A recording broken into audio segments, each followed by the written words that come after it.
Kessben 93.3 Kessben Television and Anope so here live our Kessben Television so and Anope and Yamakwaba eba Jumedia friends Amansan Ntie so free Sabria Kopem said non kron ebebo ya yebe sorry enkonwa so no yede Ghana mu ensam enene Anope yabetena se na yene abedwafo ebebobo ho na yadwene ho na yatwe adwen yatwe nimdie yatwe nyansa yachre de ewose yachre ma oman Ghana mpunto ekonanim no yebechre ewo ho medei ede Kwabena Owusu Dankwa ene nyame adoma Dr. Solomon Kwatin Fokyo senior lecturer ewo Kumasi Technical University ono ebeba ha the best technical university in the country for over 10 years and still counting ono ebepiem ewo fidiem ha na yedi enkomo sanso ena Gabriel Esiedu NDC communicator awo bekwai ene ne mpotem ha ono so abeba Ashanti region communication team no so oka ho ono so beba na yebobo ensem ho ene anope sanso ena miamenua Prince Obri Yeboa financial aspects ono so abeba na ene yedi enkomo na ne nyame adoma yensem ahodo bebre a yebebobo ho na yedi eho enkomo enso ewo dwumadue mu eha nyame adoma yebehwe the NPP thank you tour eno ekoso a enei nipa bienu atwom ho afrimu Honorable Kennedy Japan watwe ne ho afrim enam sensem bia esiye enti sanso ena the chairman of the party Yenra Stephen Intim wono so atwe ne ho afrim for some reason now akwakoye the flag bearer and one other candidate Wujina for flag bearership of the New Patriotic Party in the 2024 general elections no emu ono so amona ekro na ensama hodo bibiri na ba ewo eye to na womo ekro no ebi echese akwakoye centered on the flag bearer of the party nkwa ho ono eneye na de bikrasi there is no need going for that thank you tour na wasenka omko na mkopa eye Ghana for acho no munya se omo eko thank you tour ebi say the thank you tour is bringing or already deepening and as deepening the already cracks about the New Patriotic Party no emu ene anope ibenya adaje na yewura ho na afi yahwe sede ewo se yehwe no yebesan ahwe ye democratic dispensation as at now over 33 years of democracy ewo oman Ghana emu na yebehwe se enei can Ghana rise above retaliatory politics yebetimi ahwe se aban we ba na obetua aban awoso ne ka because ono so woso no wotua ne yefofo ka Ghana betimi afiri sanse no nyina na say yakoso say ya what will be the future of our democracy as Ghana ene anope ibenya adaje na yadosuko ewo ho ne ahwe kwan ben ene yebefa so a ene say ode yemia me so me ba me de beyo this now stem from the facts esha sene kakra as ye aban mufo a say be mo some key positions na ye omufro because aban foforo ba ono je so onyini ni ti na we yi na free honom aba mane bewura the Electoral Commission mu MNA amanfo ready meanings into the process the omampeni ashasiem for the removal of the Chief Justice. Nti ebeko sen akosi sen what are the consequences if Ghana continues on that trajectory? Yakosa enam sa kwan na so a sa tangent enam so a sen ene bewie on my Ghana with our democracy. And now kwan me ne betumi afa so a yebetumi reverse that trend so that yebetumi akọ ama democracy na bedi mu adipin aboa yebetumi abase emre bi baba ya NAC osunu bi any other mpanyifo a adeda some institutions bi ano aban beka say well me hu so adwuma boy so ani nti koso na to aso and that say ebekoso did to the fabric of our politics what Ghana hanum say I've stated here once in a while and I said some time ago say sa kanka yanhwa na ye ntu ase a ebe kakra the opposition would choose mpanyifo for the other party. So we need to address this. And then yame adoma ebenya adaje na yura ensemimu ene anope ewo Amansan Ntie so sanso ena the Attorney General abekaya Kwame Plus wono edi eye allegation charges, corruption allegation charges bi edi abono. A new Patriotic Party MP akase adewe mi enhwe no free be enhwe banenko aban enhwe entihwemu emfa charges na yade abono ho ne yebehwe se ene should the Attorney General be investigated of corruption allegations anam eno ho ensem ewo ha afi ye call the Ghana food friends school feeding program no aswa ene di abetodwa krata abetodwa ene se womo enu anuane edema nkwada eko school ni nyina no aben wo sise with immediate effect obeka se immediate alacrity womo enfo madwuma no emfa ento ho na omo eye nhwehwemu ahwe omo ye restructuring into omo terminate contract ni nyina na ye ka say the caterers no enso ababonten ya omo ede ensema koma mampeni se da bi mampeni e basa de na wo ya da because we campaign o ka se oba wo mpamo omo ntie ba na sen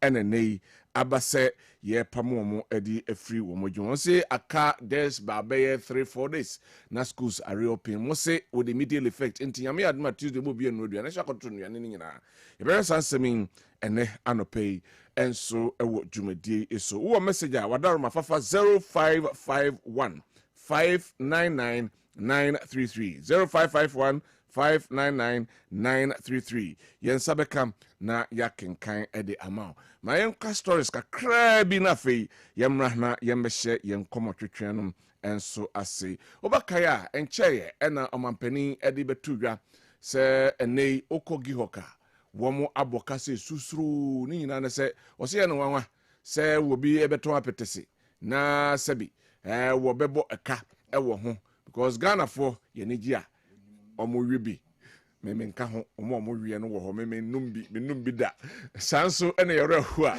wo mo wibi ye bibia akransi ya wo mo wibi nti beye den ya to apetese na Ghana boka ne no ena deputy chief executive officer Emma Hiok Mami and Magdalene in Demley wano ede ensem ede abetudwa se president ka wodika because si wa no ho ya na ye friend se owura Maxwell Kofi Juma ha na wotwe bia na wo kwa se accountant mame 40,000 na memfa nkodi me na wotwe nti na wotwe bia na oje apart from his entitlement ne allowances anu woji nyina no na woji we ka ho nti eno ka ho bi ena ama gihok no abo eka ebie eka hudo a wo brugu ho no bo besia hudo edgu ho ni na aka ho bi ena ama gihoki wo mo ebo eka eno ho ensem ewo ha sanso ena de yete ene se the chief executive officer of Comfort Anochi Teaching Hospital Professor Ademensa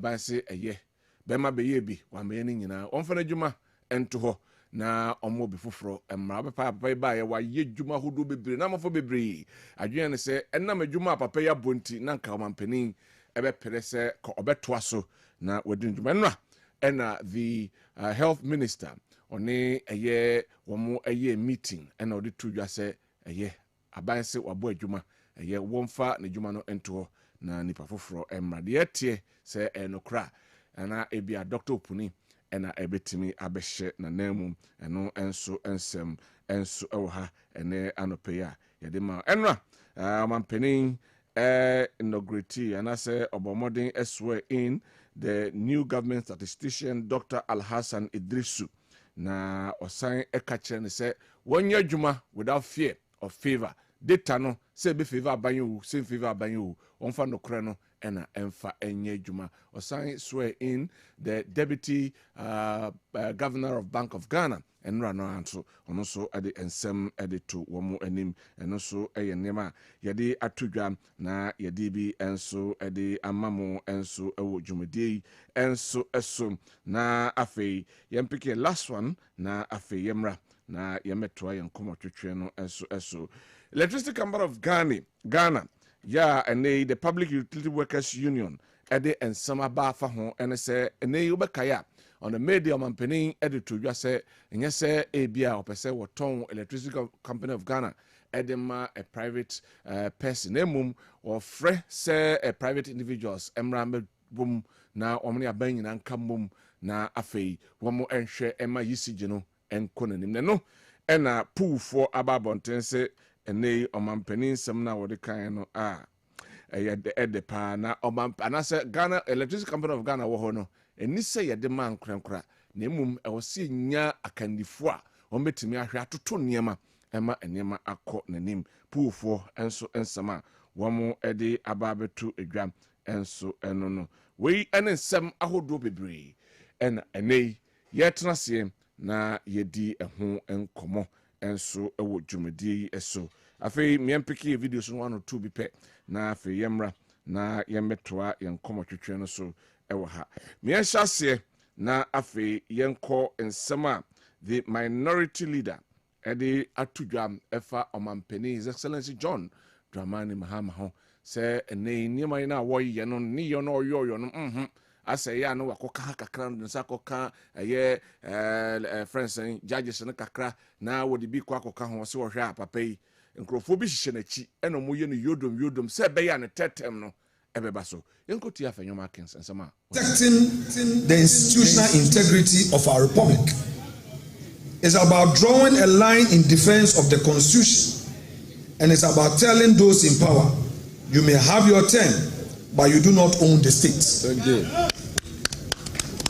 The framers of our constitution understood that democracy without an independent judiciary is no democracy at all.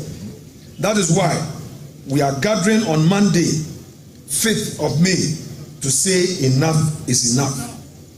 To say that the people of Ghana will not sit idly by while their courts are captured. To say that the power may change hands, but the constitution must always stand.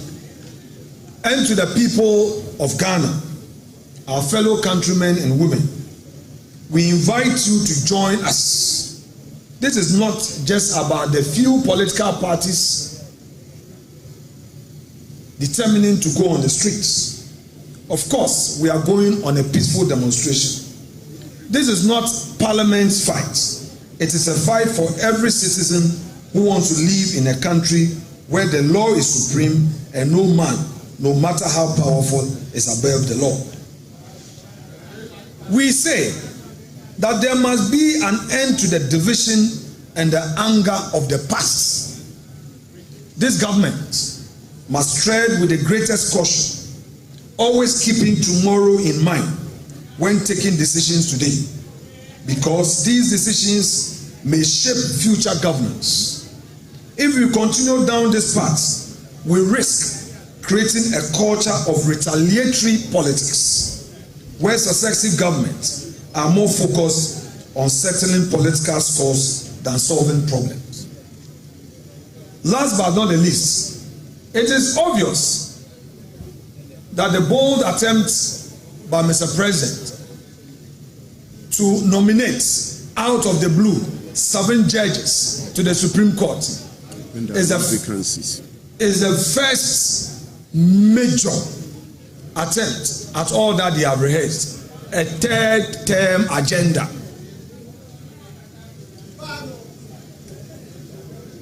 All that the NDC is doing, all that our president is doing through the advice of the hawks of NDC is to set a 3rd term agenda for his about Alhaji Mahmudu Bawumia on the campaign, as some fans say, on the thank you tour platform. Ya and Sama wade etujano. Yankofa Alhaji Mahmudu Bawumia. Na nyame adom enayi kwan a yefa so na ye mfomso no ye befa kwan foforo so ye mfa saa kwan no so ye befa kwan foforo so asiesie niema ama obia ne patch ne chefa enti migina me nan so migina party ni nan so ya ban nan so mfomso a ye bia momfanchen yes, Remo. So I be a monfanke, ya learning lessons, no, ya ba, nyame adom yenye saa biom ebeye de fata ama obia kokudu ehia ade a yehia sɛ meka ye no ehia nkabom na ebema yen awi ni 2028 ye were numbers no MPP ye numbers also sing NDC. We are the natural governing party. Ye numbers also sing NDC here. Enti ye nipa eba you better maybe couldn't but ye here nkabo. Enti ye bonia obidi ya no facha no. Also Anyway, we Alhaji Mamudu Bawumia and Odi Ensem Edi Atu Egram. Mienko His Excellency John Dramani Mahama ho nano on the May Day celebration and Odi Ensem Kotujwa Titu FR the Electricity Company of Ghana ho say enei aban and privatize it. Nguti de Omampeni His Excellency John Dramani Mahama Edi Tujwa.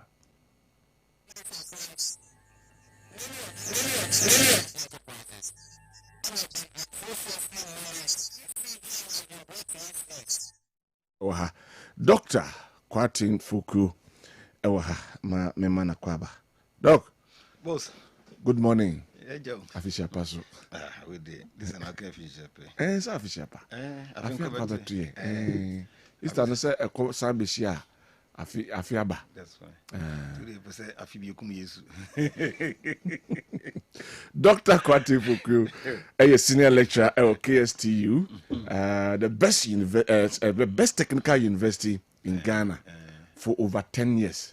And still counting. Still almost some message for. Oh, yeah, say Obiani challenge. Obiani mon pre. The technical university hold work Ghana no. Yes, CDM. First need that home. Obiani na gwen so ko. Aga bo no so do. Anyway. Is be about 10 kabo. Sa ansana. Wow. Na technical university na yes I just attend kabo ansana. Yeah 10. And this kabo mo. Na ansana mo mo be pre. Ono kra be drink. I see. Right. Doc, may I just say, na yenhwe the NPP's thank you tour. Kwanya fast we shase said you must share no and some PP mu.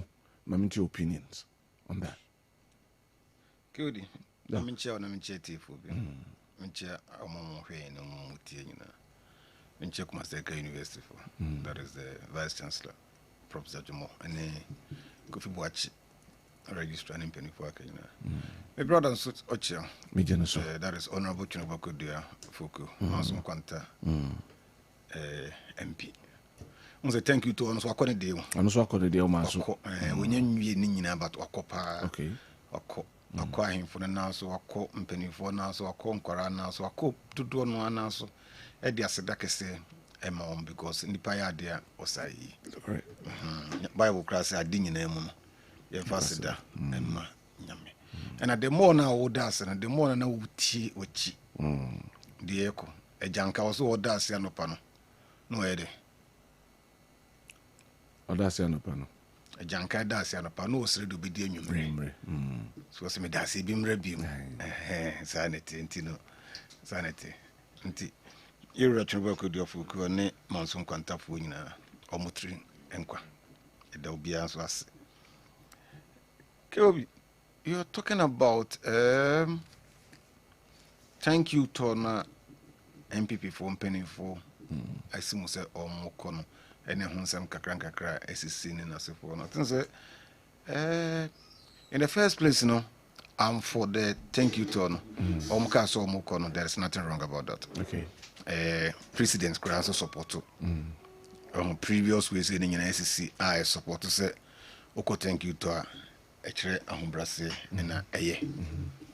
Thank you to no more de I think say I support the idea. So more thank you to. Na enya me bi sisi mu bebre kakra no etre bia ayechede so open moja dodo a edi nsuo efrem. And I say if you want to please everybody sometimes utanyenya ehau kakra eba. Sa ni mani binom na we so say MPP mo started any Ghana political parties in Accra from Yerura Dubois me fa ne currency one when the contest so ni J ni friends J Kofo ni penifo ni the contest but I thank you to he went alone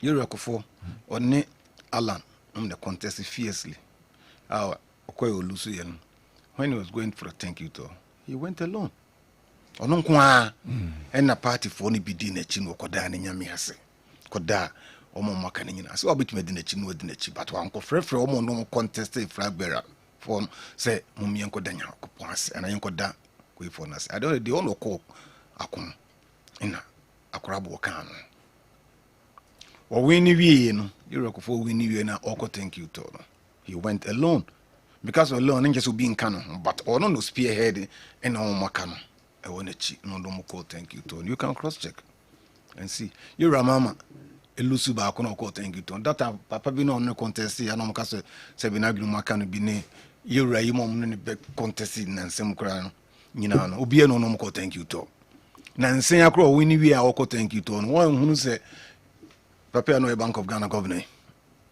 Kwabena Owusu na se for no one hunu se was assemble o mu nyina se o do call thank you to so to mama literature kakra o sa nyama no you know say you're Mahmoud Baumia doctor say wako akon na ekoyi o ankoyi o wona ayo sahene ntu ko danya me ase ana akoda we for say you go you spearheaded no maka no betime di ochi no. There were a lot of commentary around it, and I say, or depart or any campaign to no person or thank you to, and executive no na mwashe share na mwashe dadi ne die ni so nkono we. Metrese. He do we could deal with enkrameni. We could deal with enkrameni. And na so hwe nsu nchenchen so nsu pa hwa wo no.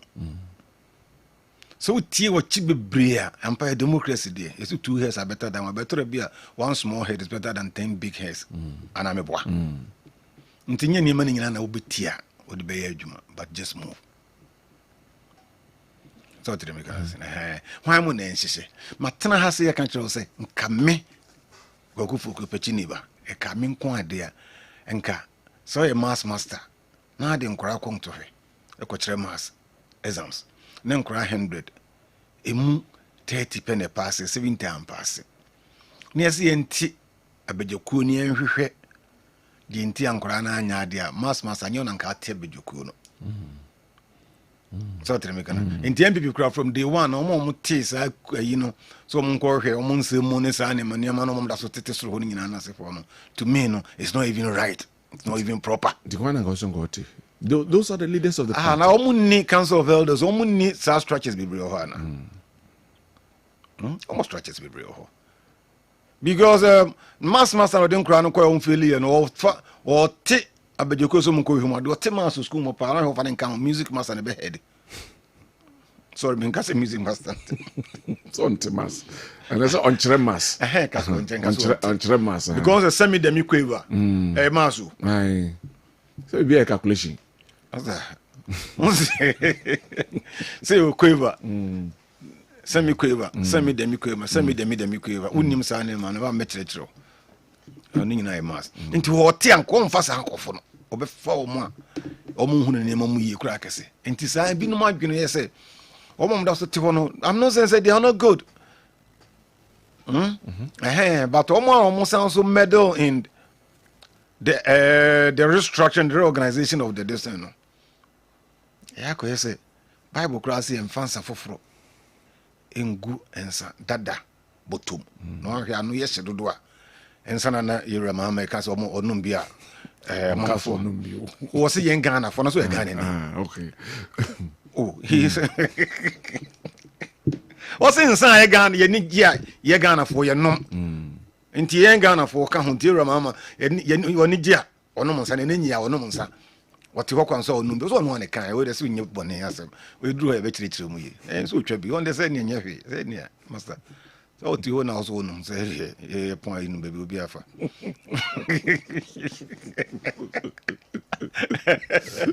obi aso no be obi afa pon no be obi afa e bi tu o mu ka akori bi kori say You understand? You know, almost don't be brain as a form. Can you say? But of course, maybe I saw will be intent, intentions. No, as a form. Na wahe, and sana was select. One say coach cry or select players about matcha. If you knew be a dear pound no fun, but was say killed a very good opemasam pa now. Obe couldn't one mammy match we muntino. Got one has remarked yes, a ball on your dick, I said, but I'm not born 9. No, the cancer my goes. That's it. KOD. Doctor. You understand it? It was a wow, 10 channel. I don't know how far we am one for we am or time we am. I'm pied, maybe so then will beef there. But I'm an arm, but I'll do be boy and be a winner result. Nti torabia wo select the catch rubber me anase for torabia hwehwe ni mu na se we mu no se face na wo de ye we mu na emwa go as a man, be bold enough. No initiative. Be bold enough. At a point in time, they were referring to Michael Jackson's sister, Janet Jackson. Almost say Janet Jackson, the sister of Michael Jackson. I had dear pa. She got angry. I said, I've grown enough. I have caught niche for myself, and I am Janet Jackson. So refer to me as Janet Jackson, not as a sister. I'm not working under the shadow of my brother.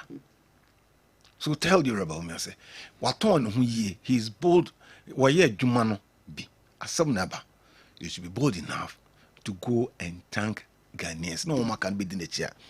She's not supposed to share the platform with. Other MPs no more call Lucy no we no be a call on it. The better now who say, friends say, Amansan Ntie, MP. You're Chinobokudia, Fuku. That is Amansan Ntie star. Oko thank you to no akwa hwe mo contest ni nyina se so mu nyina ba begina sa no ako thank you. Why you be sabu okura gugari. So you're supposed to go. For unity's sake, ye nyina na yakọ. Kwabena na asie. Ye nyina na yakọ for unity's sake. Ye nyina nkambom. Let's go for a thank you talk. There is nothing. We lost as a party, not as an individual. Why na ni treat up for so. Malaj Mahmoud Baumia. What did they make and I say? I young baby and no credano near the actor. Yura Kennedy can decide. I respect him so much, and I know say he's capable. He can decide to go thank you tour, familiarization tour, wherever tour, throughout the whole country, and he will get support. It won't mudi Yoruba Miache be or Mokasa no Mokamano 8 year no nasefo. I 100% disagree with them. They have to give him, accord him all the needed respect and whatever. But there's a line in drunk a crank. Sani kubiao. Sani kubia. Line in drunk a. That is fine. And then others are also of the view say, I don't know. Thank you, no, also can't the entire part ni lusu and nasifon. Then breben and control. Maybe that was it. So, why are they? What boy me? Man, when it dear. A year as a class out at him, Nadine Kun. A business work of fruit, a business work of fruit, we are not free, a business say, only opportunity, Nadine attacker. Oh, Mamma Yareka craving at the Nicoto Hospital. And Dr. Fujinana so Abiana, I need one test I'm an enemy. Even though Moon could detail pass, and Anna, Ibitana come on a wait out there, but obituary must say. After a short illness, in the sea. Mom call for my penny, I could crap penny, dear Nimu. Professor Michael Quay. Sorry, not anything on the mirror. 1 minute, dear Nimu. Akoye, we never. Report a Munyayo. Mudia Taram chest, which I agree with you. But you're confidential.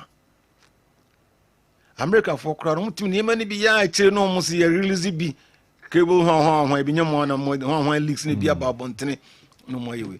And oko be reports are they come in say certain aspects who are very confidential and more wanted, but general ones no you bring them out for people to know.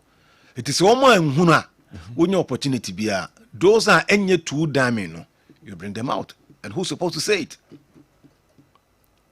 He's supposed to say it because obi or TMPP mu announce oh Ghana do don't know him say you're a makuku in penifo akoye and you him. Ehunu di ntia e man no or yifo no aman na nto aba mom.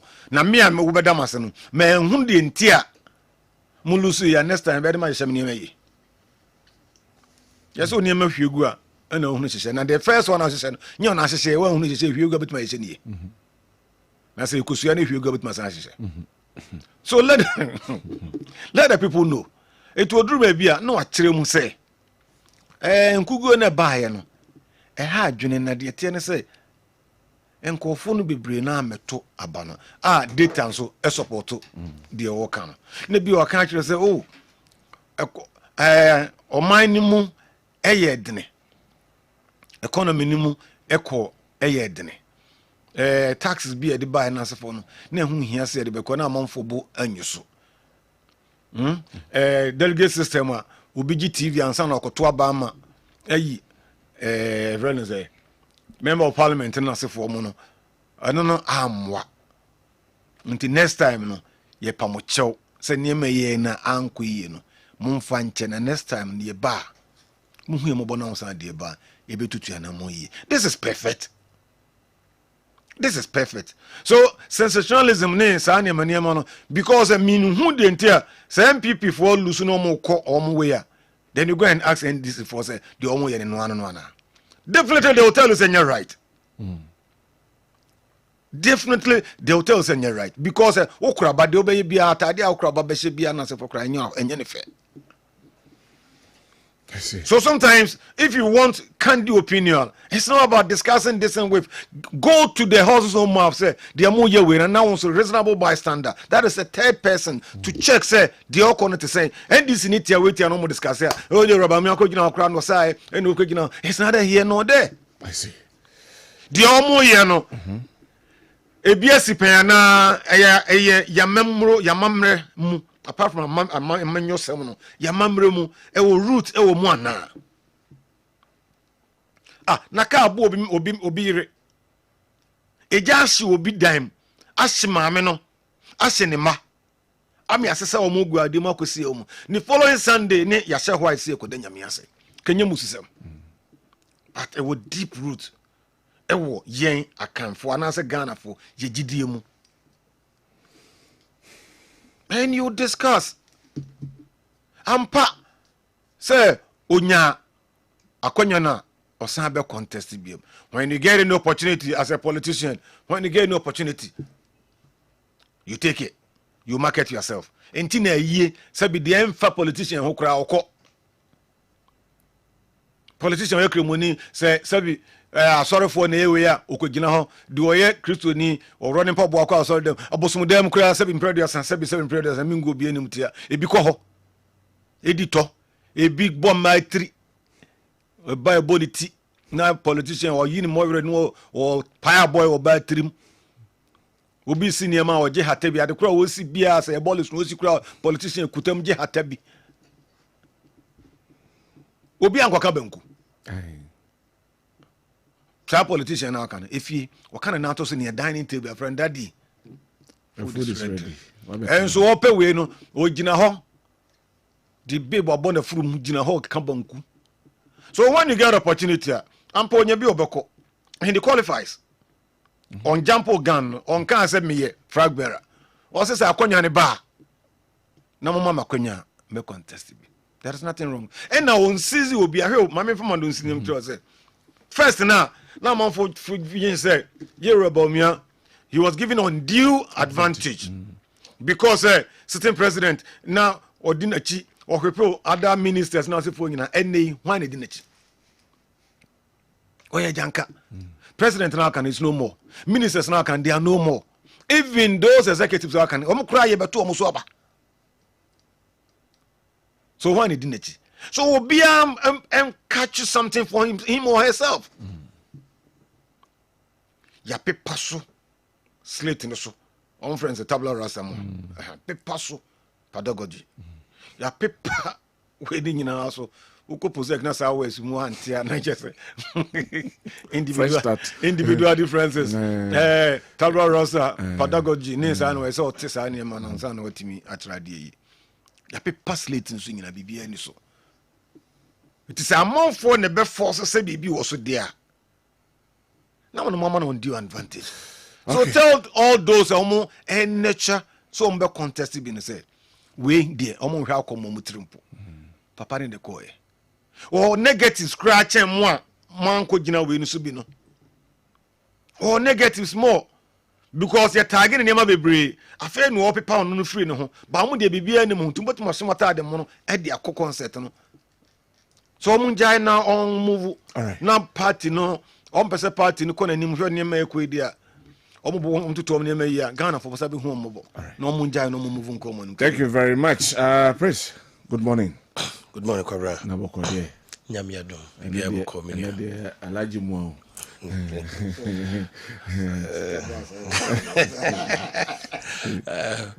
Doko ne mpanimfo yidima na mo achi. Prince, we thank you to and anema epie free mama. Rising. Kwabena, mamenchia otiofo ani ahwefo na yema ye ho belated Easter ye ntimi anhia. I will start with the quote.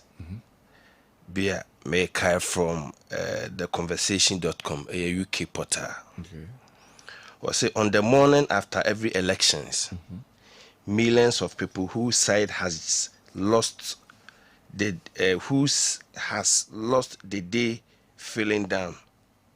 So on the morning of every election, here to abe we are millions of people are political party here then ilusu ye no ubomu se arehwa then aka wo. Now we see the supporters of the party echitafo a party ne na ewene ye no tends to become happier umanije. However, supporters of the winning side tend only to experience small bump in their level of happiness. So the opache nyana say ye to abawi a political party will be lose no ne retire den eho na omomo wene ye no omo so enije.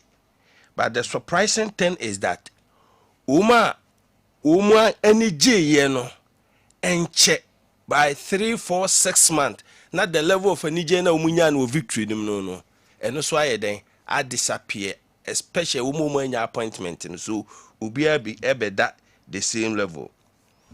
The looser sense of mystery can last much longer. Ti oma omubelu no areho wo mumu no e betan mumu ache okopem said the next 4 years. So what to aso e kaya or patches in an attempt to make themselves relevant within the system no they develop several strategies said they will sustain umu edin wa system no. Now I am liking this to a political system be a Ghana yabeji atum ye to abawie na obi elusu abana was say may thank you to. I'm making a general statement.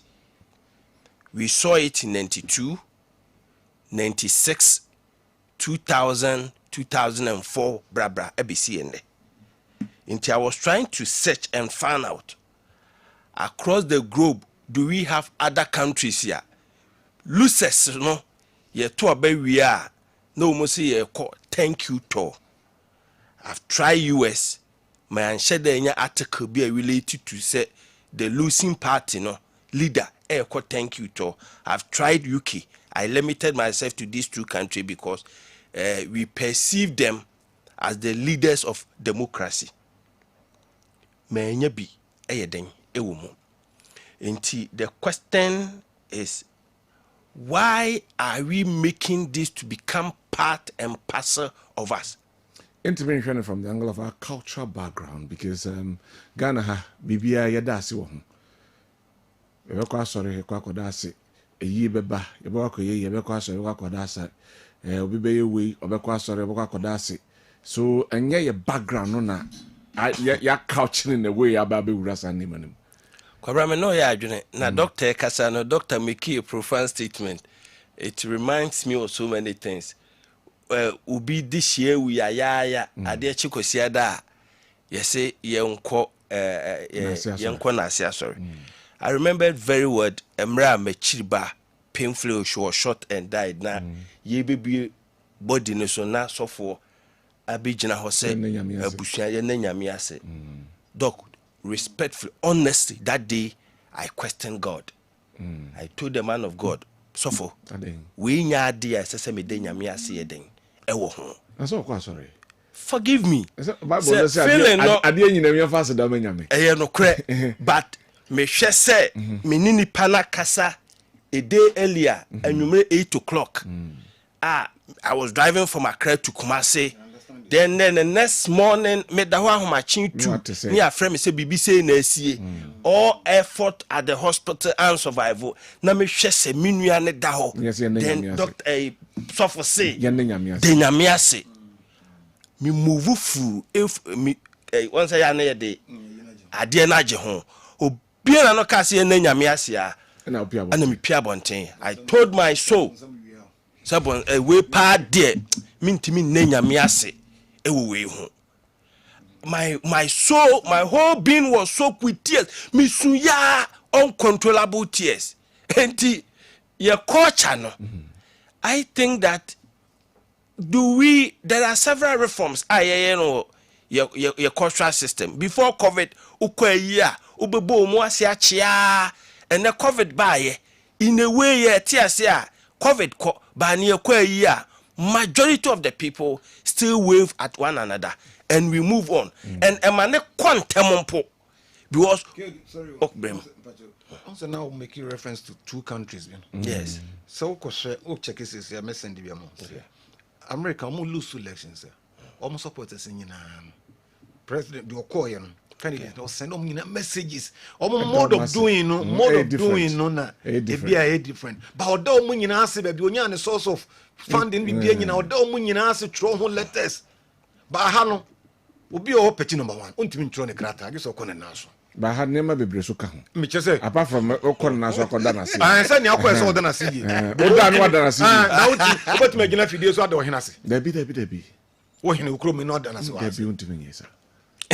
Cat keys with Madame Tina, a culture will be room. Master, guess alcohol. Who comes out of the Okoso akoni. Now, but what that's the same. Doctor, a code message in the who no they presenting Yamana, or so Becanina, no code. No chrome say. I think that we have to move forward.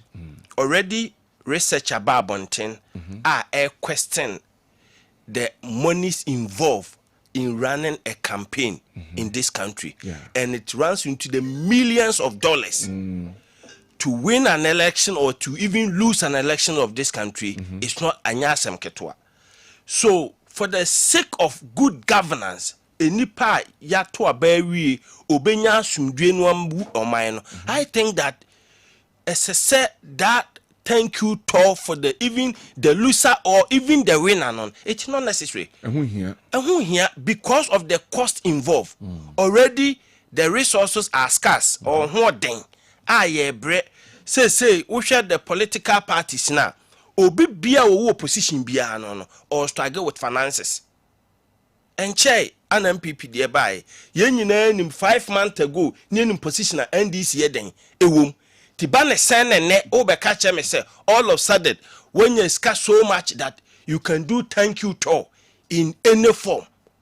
Me did say e wi ase kwananim ye ntimi ntoa so nya niema bi de wi anetie na no. Yes, Musa, is it the thank you tour no as we couch it? And I say the content of the thank you tour. And niema na esisi wo mu nti no.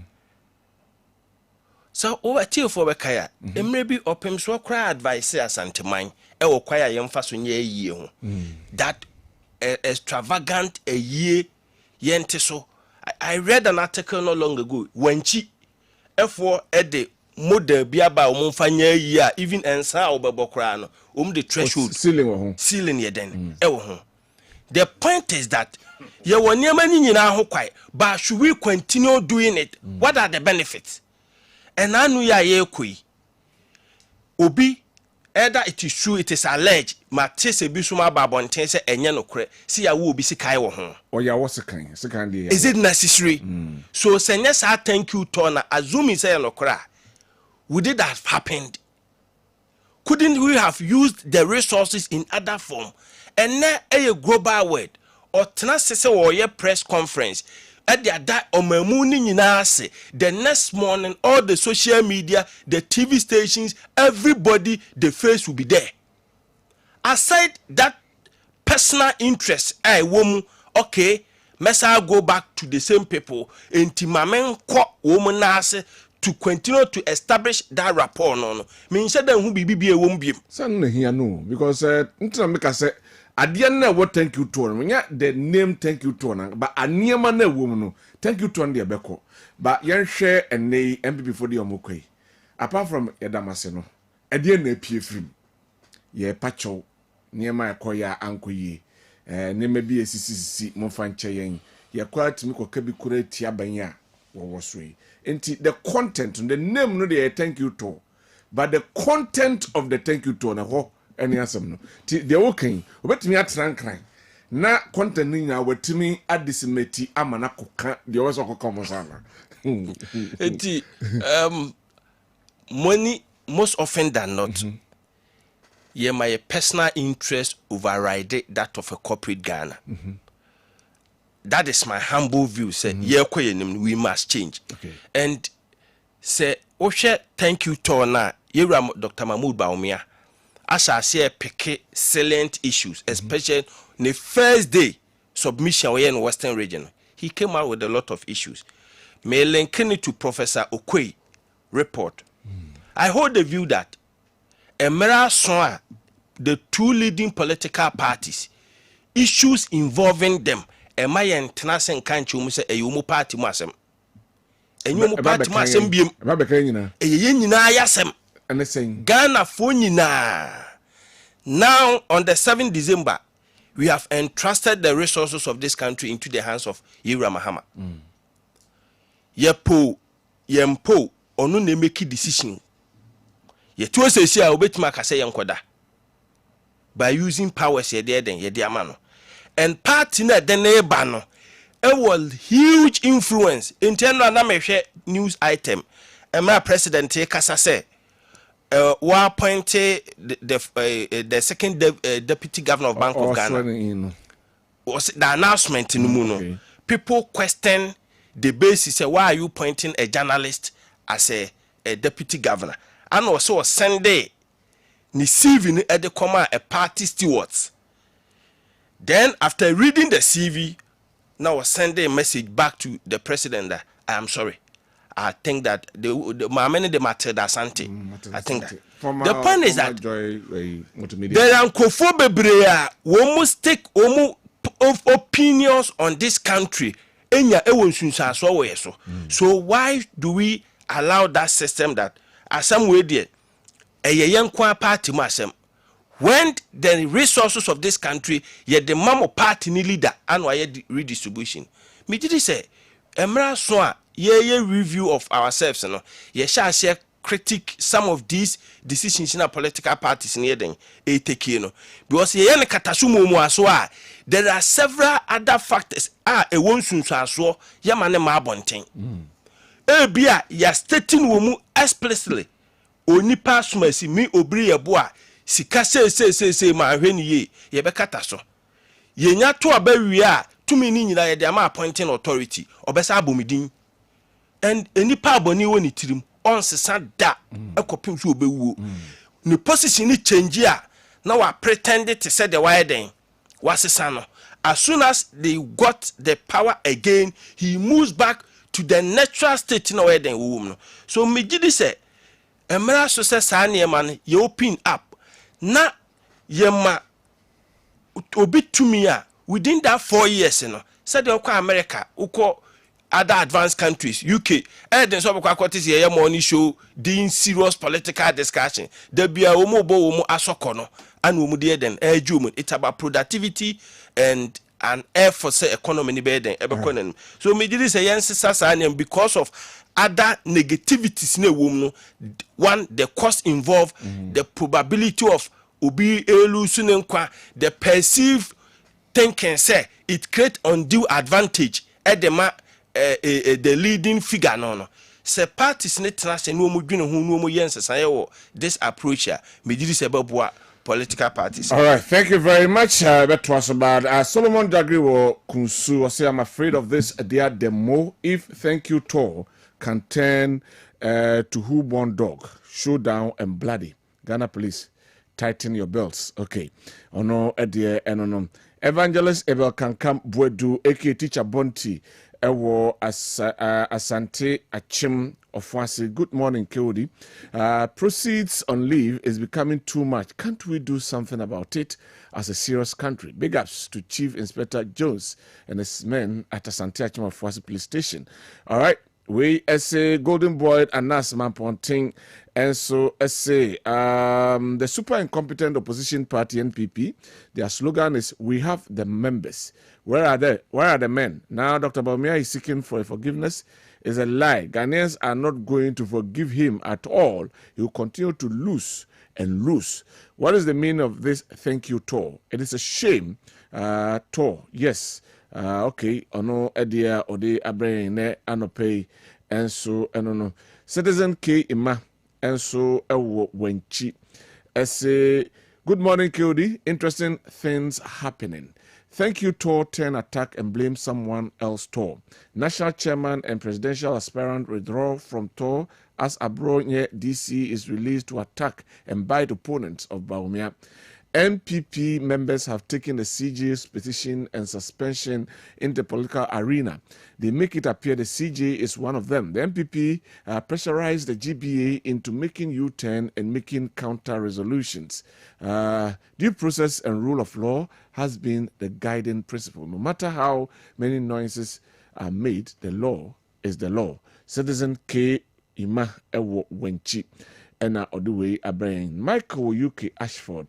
Say, good morning, KOD. I can see clearly that the MPP is disorganized because everyone is wise in the party, as Honorable Maso Kofi Juma said. The tactics they did to bring Dr. Bawumia is the root cause of all these wahala. All right, yada si teacher Kujo Tepa Enyina Susu. And so EDB Abraham does the anger that brought the MPP to opposition is still looming, and the NDC would taste the same because the sirens are still a nuisance. The cost of living is higher than before. Nothing has changed. Our water bodies are still worsening. Dialysis issues are not being addressed, and Ghanaians are dying. The bars of corruption are rising as new appointees are becoming extremely wealthy overnight, and Ghanaians are watching with despair.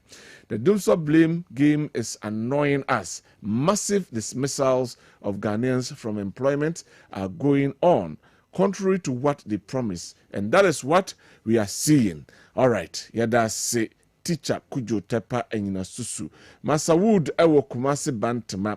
As the President Mohammed's government is not focused on solving the issues of national interest, the NPP must stay focused on reflections, regrouping, and recapturing power in the shortest possible time. The resetting Ghana agenda they promise has fallen flat. All right. Who advised John Mahama to distribute sanitary pads to the students in Ghana? No wonder the IQ rated Ghana as the number 8th in the world, worldwide world. This is the lowest thinking people in the world. Wonderful. Look at the ideology of the president of the entire country. I'm shocked. People are thinking to bring solutions to the problems in the country. Look at the minds of their president. Kwabena, what is the meaning of a leader? Tell me. Good morning. Bra Kofi Fofie Mais, Castle, Germany. And Oduwe Abraham. Mr. KOD, or say good morning. MPP egu na Adams Wabuasi na ebusa mpacho. Minti chere se MPP egu se etiasiem. All right. We say KOD, good morning. Dr. Bawumia is right because people and supporters out there should know the cause of the defeat. But my problem with MPP members is that they are too wise, because when it's good for them, no talking about it goes against them, or then insulting starts. First, Amwakoba, Nyaho Tamaklo, Alan Chamatin, Kennedy Japan, goes on and on. Please, can you hear Dr. Baumia insulting anyone or his opponent from Prince and Kransa? Mr. Host, tell the man, John Mahama, did the same thing because when he lost 2016 election 2020, after election petition, he went to a thank you tour. Please, it is not now, it's not a new thing from KK Accra. Sewa Sunyane, tell the man should blame the person who gives the money because why can the Japan mobilize the student and give money to them is not because of that particular money issue. All these things will not. Even people are complaining about money given to some few people. MBP learn something from this. Okay. And also, Edia or the Abraying and so, and no. Me pick to be na mensan Emra Studios. Transfer Gabriel Siedu. I'm Kwansoba about the Kenyans. Well, good morning, Cody. Thank God a resetting agenda is on course and actively in motion. The government this week launched major campaign fulfilling promises, policies. Ghana Medical Trust Fund, Mahama Care, a Jumara program aimed at establishing tens of thousands of entrepreneurs, national apprenticeship program. The Ghana we want will be built. Citizen Ima Keima Ewenchi Ena Oduwe Abraham. Good morning, Kyodi. I'm Mami Bruni, calling from Seria Junction. I like the program, and today is my birthday. Okay, Mami Bruni, happy birthday. Do you believe? Yes. Okay. In fairness, we say suspending Chief Justice and removing her is not a big deal. NDC can put their own members to champion their cases. Another new government will find a supporter to write a petition against the Chief Justice about over performance, and Council of State selected by the President will see it as a prima facie case, and he will be removed. So the subsequent one will be, and let the NDC not jubilate people with short memory in their party office. People shot their party office dead. That one I don't understand. Anyway, and also at the last one, from Kedu Kumasi, KNUST campus, John Mahama's Ghana's voted for you to give us jobs, not to remove the Chief Justice. Now, looking at the way Galamsey is going on, Doomso Cement now selling at 135 Ghana cedis, insecurity, or the Siwa. Anyway, you move on now. Afi, share the next one, share a name, our politics. Can Ghana rise above retaliatory policies? You bet me a free honor. Prince Mamisha say from free honor. Bear 10 minutes now. All right. Yeah, I know my cousin Mamisha say. Maybe sound very controversial today. Okay. And say, when you're the team here, you understand me without blame games. Yes, under the Fourth Republic, at the Bonibia incumbent party, aye, at the arena election, and I said, would you the opposition party, no? And this in a chassis. How? Why do you go so blunt? Mamintiu. Under the Fourth Republic, and near my Bonibia, or the Tia Kunya so, the opposition party. In terms of abuse of power, and that using the state institution machineries to intimidate the political opponent, and this in a chassis. The reverse, under the Fourth Republic, at the Bonibia opposition party, the tier ruling party, ewo kwambone so edibedi to me, ewo my name MPP na chassis. Chubia one day. For example, yen twan Toronto ruling abaya or teso. Yen kan sama enya no kure enwu abaya or teso hu fin. Eniema ewom allegation we ye di way we ye ba power ye beye ni sei.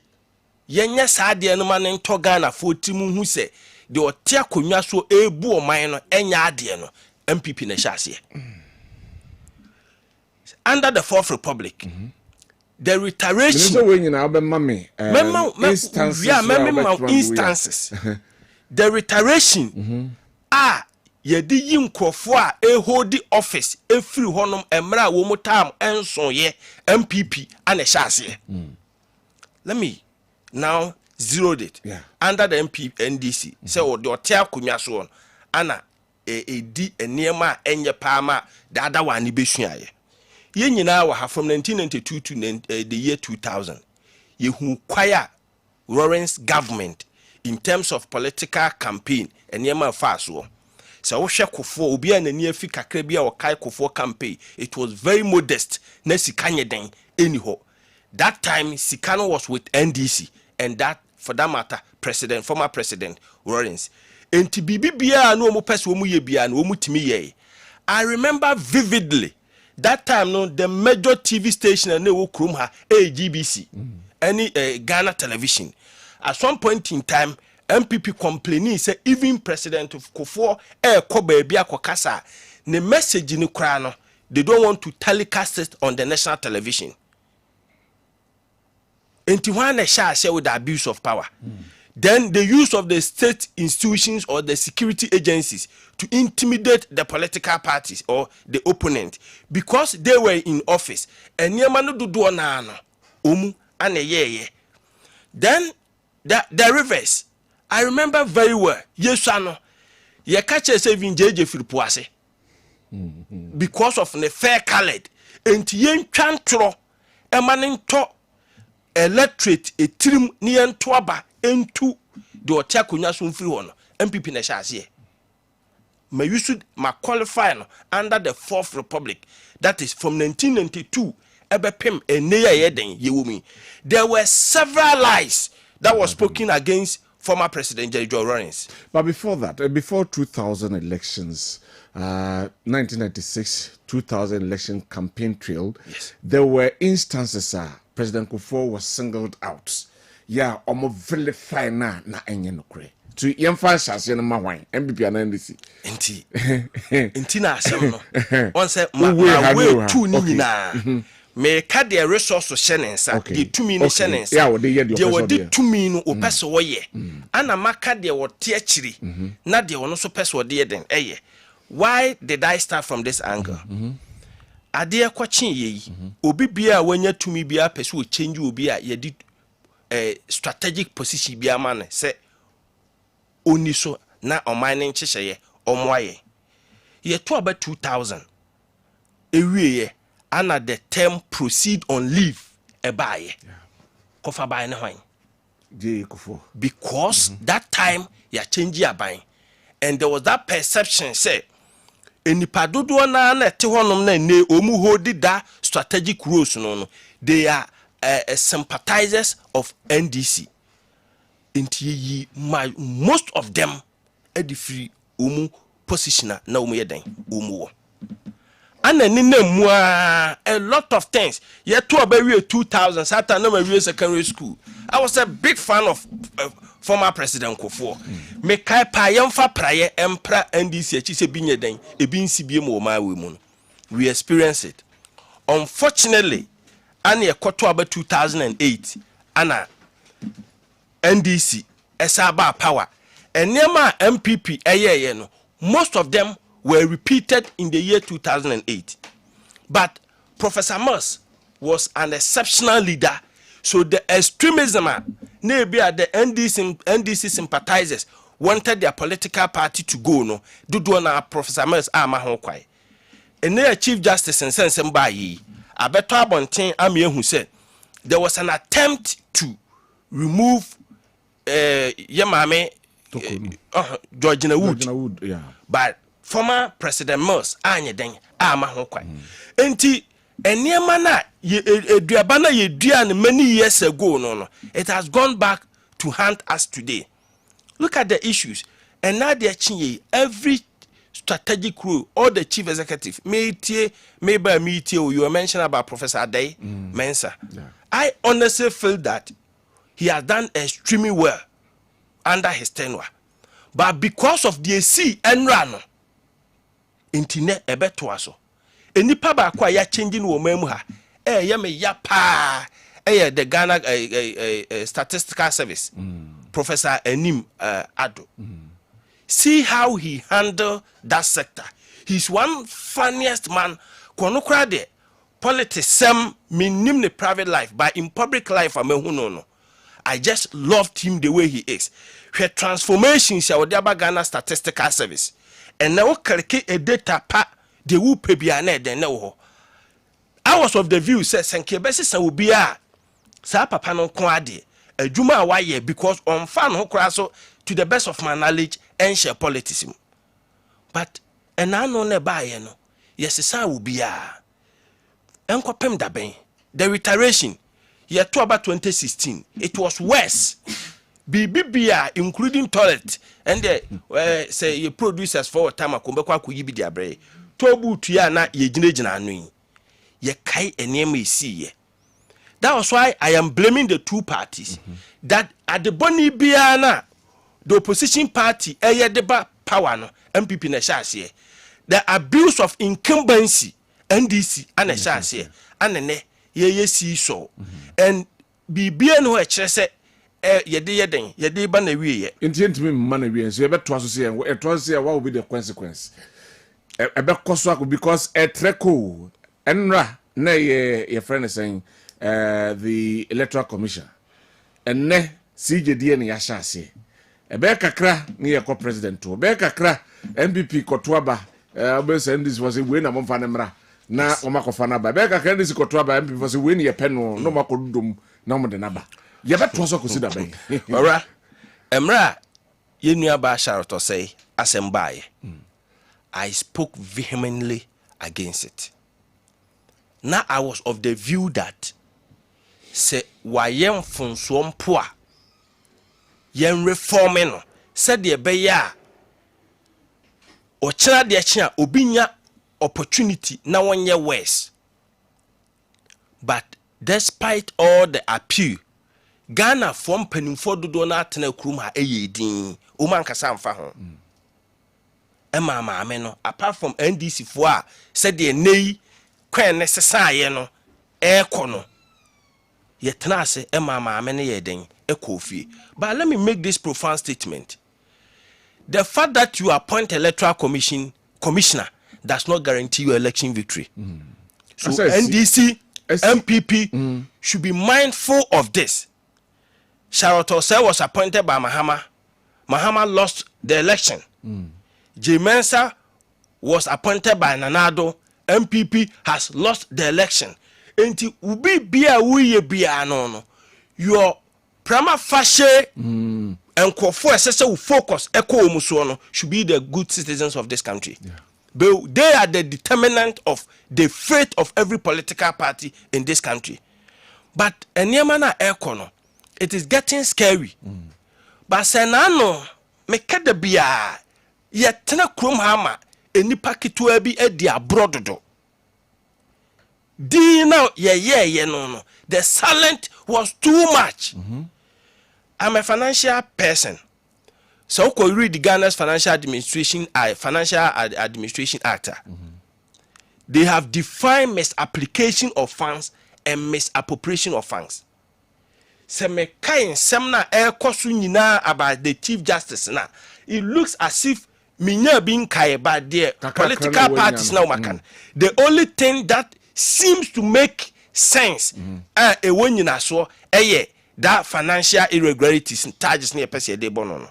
But the question I even ask myself is that is it enough or is it grounded on solid grounds? But you see, I have blamed both parties. So we share kwanya change of government about the year 2000. A kwanya fast were appointed judges. Between the year 2000, now Supreme Court judges, most of the cases now this in our power. It got to a point that the later days judges some of them behavior even on the bench raises so much questions. Say your baby case, no one single objection from the plaintiff was sustained. It got to a point the National Security Minister Eba Bontebe Kachere said we are treading on dangerous grounds because of the role na Judicial and a play no. Obia Ntie, yesu tu momonefo a no atu akurafo judges constitution ne bom ho ban but said the corporate governance system we may be a checks and balances abano. They should be very careful. Say ye the 2 me mawa and yes croissant won't now forever be bet me a see. Na ye no as your mind, I think that there has been several corporate governance reforms about my wimu. We should use this opportunity to do a lot of reforms. Kwabena, I think this year I am a betena, and I made mention of the fact that Chief Justice here, ye makwama president and appointing on and ya dia airboa my way. Me a banker by profession. Because of the financial sector cleanup exercise by Bank of Ghana the rules abase. Se ubedi MD or bank and now be a CEO or bank here. The maximum number of years I bet my hold that position here 12 years. Kwabena me this position no man 33 years. Enti mi po akaka kreb mbeko pension. Just say when opportunity no move from one bank to another. Now, why do I try to bring this corporate governance concept? Se ba ye na chief justice wote hono se oni honom anase okwa retirement na emrane say the senior most on the bench automatically becomes chief justice ya. Can someone atutoko no nei ka emma because time ayede yamame to the wood eba no unim san to kwasha SCC bebre because there were a lot of makwakwe atugwa mu nyina were there in 1995 na senior members were, but because of political preference 2005 yeah, political preference na you choose a younger one ahead of Oma Tenemo Eden Ache. There should be a clear succession plan. The practice now president and appointing no say twaso this removers no ebe twaso. Me that's it. Gabi ewa Gabi ye mwache me Joshua Bruminia na Easter no di ni ye die. Oh Easter and ye di kama na me wo fu ayi mu nti mu de ame ofa me nyele so na aseminta asem na esie won say ye co-opposition na me wo na me ka na ye gina na so lawyer be di madanse lawyer thank you say me ba ebetena kura betu na program na be say me ka na break can they when your rounds nyina anwie because me offer dampem me constituency former secretary dampem until Lucy ben na so dem to nko ni nyina anwie me so le 330 me wa bem be me ni abem onya position me nya position onya position so me so pick up ma bana na ye can better na me use motor na me manta ye to abena wi me ye me ton motor na me di go speak na car na so asa speak na car engine so asa break na me bia ye nti de me bia be come me hwe or politics of retaliatory na we ma me 10 minutes na me nchem me na me fa nka na me nka 10 minutes pe na ma meeting me le fa ka ayi me meeting o na hwa ha ma me hwa buja wo fa na de hwa ha ma na me ncha wonu achi fo ni ahwe fo me ncha mo fa na me ncha me bra panyin so na me ncha chairman na kwasi shema lasa Dr. Frank Makwene na position na chew como se say gusu a obi atwe yo o say yengofo ni bi ho a na ye mo position to mo tedan ye mo position na mo sa say be TV so ni radio me de say mo position me say every week bi amanya kra ya 3 okay and then my shame that manya cry at 3 baby free pa mo from when say me say manya cry at 3 because we are now do lawyer for kwa ba ne manem na wo hwe nkola no nso wachi all right so wo hwe thank you time before ka so mo kwa on say da bia say nkola na aba ne mu ade emrante na aba ne mu ade be da bia me ka me so ba me fia so pe wo mpe obi ade because of entity ya de ma enti o ya me ngofo ne gabidi o ba radio so kura wo moja nam so mi moja because of CBA dey ya timbe men sem na American ya na to aso mu na say dey ento aso sie ko thank you to o mbanyin gufo ko bi we ko bi ama examples bi pre na bu so mo koye no ekosi se dey asi ana ni nyina ye ni pe ko bi ayi o mo so melidi MB political party na o mu suban ene se bi o mo de o mo hu ade no ense panyin samu yeah na me say asem bi wa American ya say a o ko fo say mamma akura bi asem wa ka se be from sama ma de bi munga ze mamma ga bi mamma fidie no so bi because nsem na wo kan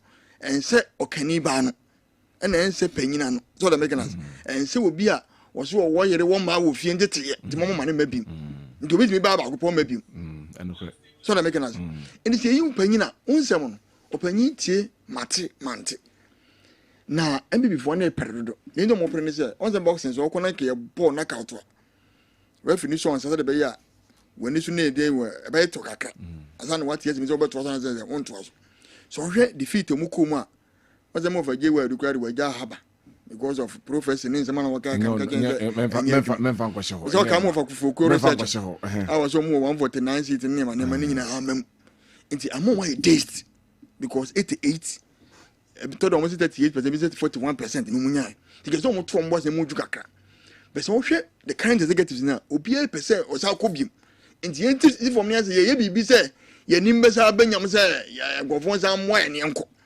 nti wo for Kwabena Japan kwa de o say it was not sanctioned by NEC obi e ka kan de but other sanction on say yan sanction unsem a obeka no e de be ma oyi na aba na say be ma mpuntu ni nkam ma de aba so obeka on mahama ko bi on de duru ba bi e de na say unity work so okay because be duru ba bi kura na mahama na kura ma ho na ye mpanifo bi be die ni mu ya me mu ne ni awoko obo aso ne ye kama be di mu nyina ne say wunya hu problem a ene hu konya oba da oba solve na me ni mu hwe na gwa say ye ni ndis ye ni ye problem ne mahama ne ye running mate say ye do mu ko bi mo na say ye yi o mo ede afiri o dis o mu ni ho bi wa ya solve your problem say me before won say o mo problem won say say Dr. Mamudu Awumia say enta na chief van ko bi mo na say nya no ye mo fani ba from van nkwa problem mo bebre be de ebeba because mo nyina mo say ye problem ni ba Awumia so obeko bi azo nko bi mu dia keze mo nyina mo bon the tofa na mo tanachi na obi ono akwa aba awawe na wono report mo mani mpi o mo nyina stage no mo say quote from report nim then me get said we never say oh KOD page 122 ni say MPP from M90 ni nkokrafo no ma say ye ma na ne sa ne ma ne no mo ya de pa so bo na nim meanwhile abro nya so gina say o mo report ni mu say o mu ade o mo gasa bi ahantan ni bi o ka report ni mu so they making us that's how report wunya bi that mean some say ono ye executive ono ye penny odi party muti ono be kamu asema ye baji word ono dey change one man say obi a ni bi apart from just go do anim penifo bi and abro nya de no kan won kafren so they making us no we are no kan somebody di no for Kennedy atam no for Kennedy nso ono so na kokonya no so age no eren wakabi so they making us na video no be du kumase na take from Ntie a yana Dr. Manke na yana otado mo Ntie pa mo toto nwum so say also na me say na me Gavin na we dey we ba na me Gavin na me liberty liberty okay and also more Spartans for no more not come na me ma papi for na e ba to nwum na fe dey da na sika wo na wuti asem ni ya credit interview say catch be a friend of Shraj na ba umie ni free America na aba won etuo ni ase kan ni no say national security for pick and no say o ma ba bonte abeka say there was nobody like that obi ni Shraj bi it one na create Shraj ni bi am and yes and o ma sama it di o mu yan say so hwe a and na ase no kura ni message ni mu kase I say blame game we can dey so that make us but dey bi am come say so hwe o mu secretary o mu organizer o mu chairman ni bi say in election trainer you ma be no me dey o mu ye because do be no organizer na dey na MC so na make us I say do get ya ba san region ya na ba tete say bebe ba o me be ko bia na ofiri ho awon so bra enti o be kwa ekroma na ye dey say do get ya ko be kwa abodom so na ye ya me mu nam ya afedu ba bi no say ye ni ba o me ya chini nga say o we na ya de a ya so na selection ya sa ko na on say o mu nya smart na bi o mo ka say o mu na catch for na o mu ye nim difo na e be da bi am ka me say obi a sua de o so na make us and the one sua de kura na efie nyansa no obetimi dia bo wajebra because asema be kan mo nyansa de ewu o ye oto ebi nso say omo ko demonstration party chairman say wajan omo say dia suspend ton nti na menua biza won say ye jai abawu kodi kurasam ye jai abawu kodi kurasam ni say na say obi enso fa no bibia no mu so blue light ya hye eni ba be tete obi aba ne de nko we kura oso na no de aba me ba me matete million we kura oso ne kono de aba me ba enti where is the unity now enti me de bia me se mu kusa me se mu won fa me nko eno as me se mu fa do twun o se aye de no mu ye ni nyina de onu an ne de record stand store eno na bu za de because we ye me si stem Muhammad si enti eduru ho a to na meganas de bia me ka se politics no o ye no obi ye all right Dr. Kwabena Owusu no when this mu no na me ka che mo fo se mo nye ni hehe e ma agro ne kura so once obre ye mo so be kwayo ye da ho bom de ebona yi ase obre yankonya da so tena so na make na obre canopy da wo de ma han be onu se so de constituency anye de we so mane ma hokra be ni nyina wie so wo wie wonu se most of his followers any appointment because the boys no mo chat me pa e bi kura agege me CV o me o me gabi e ka sembra wa ma ene ye koja no bet ni nyina aka agro no enti mo bi ahwa ko mani trempo so wo kana die o so de se mo ti bi hwam ni me na mba ba ma obi a benya so de enti mo gunkum mo na do se ma mo ba mi on to the boss na me so say bia the command over the language is a problem enti o hwe na ba no nka borofo because who can get away now because that he is sounding more ungrateful because be na do come na begina no mo ga say me na me ga say free he live na me preso he live na ye 2020 aba na ga say won preso ye to aba ni wie na ye de ba no kan ho asem bi so na me ga na haircut opanyina budu be kwa enne man wu ye obi anim obi ofra brocha board ni zika ko shema ye kan ye haircut wonya pressure na ye no de ntu ntimi twe ho mfirim enti abare papa ni wo mu nyina agebo na boni wo nyina agebo na pachaw na no na labi kwa na so obungu to dwe wiawia so na make na we go do baby no lawyer ladies in Guana no mo nam lawyer bibia lawyer ladies so no organize them lawyer enti page 66 no na wonya bia na boye kan wo busa so wonya bi Waya. Abronye. Na so no MPP ni. Na the MPP ni say no MPP ni waka say no be MPP no me say so kwa ka we man. Yo mate. Say ocean gas. Na mo cheche mama ma o munye party adwuma. Wo say me be kan say NDC yemfa mu burom ni nya adwuma biem. Do for Mahama. No say me kan say yemfa nya. The branch no be adwuma. Ye wini. Cape Coast 2016. Me hwe e ma no ye mo kwa mu wura stadium na ye chairman for na ifo gi na me say abe yare. Enti da biam ka say yeni ndisi for so wonsi nsuamu niema nsuamu nyansa se be ya ebi nsu yeden ento ye politics of retaliation enko kakra na anonko na me na me break asa me se wo egwa na kama ma na ye be ya na se we ni de no ton de na se be kashim hwe de omuni se nsuma politician da ma me nsuma politician da na so mo na be dia so me se nsuma mo nsu odi usu aye wo se bi bitu nu usu nsu bi man enti Gabriel se do amete unu ane me all right Yema nsuma. Yema be post bia. Mama nsuma. Ebi nsuma. Na bi say who show mama say post ya fa mama. Bia mama be post. Na say me kɔ na me kɔ me de me nsa ne me nan kɔ didi bom. Na say me kɔ ye kan ka bi. Me na me kan. Na me kɔ di nsɛm hunu bi ho na adeche ne ya tom ne me kɔ ngran. Court e me ja me kɔ court o me kan hwe ho. Tenio. Mama to konu. Ye boni di no. Na me de so yo ba. Wọ́n sẹ́ me yiri mienu mi mensia nti yẹ maa sẹ́ bi ọba nye position me de because me yiri mu nso position me yiri mu position they are so that make nice but o start adwuma ne ma wo ye no na afi di wo ye mo sẹ́ wo ye MPP adwuma sẹ́ adwuma na de o ye member adwuma ne ye ne de sẹ́ mo so Supreme Court Friday entrance we have me Friday born we Friday born me Tuesday okay mo Friday entrance aduro ben na afene mark nzi na okotena Friday aduro ben wo ye so no je chikwesi ni case by mu na mo say obi o parliament o ho ani na wo ka je every day bia na court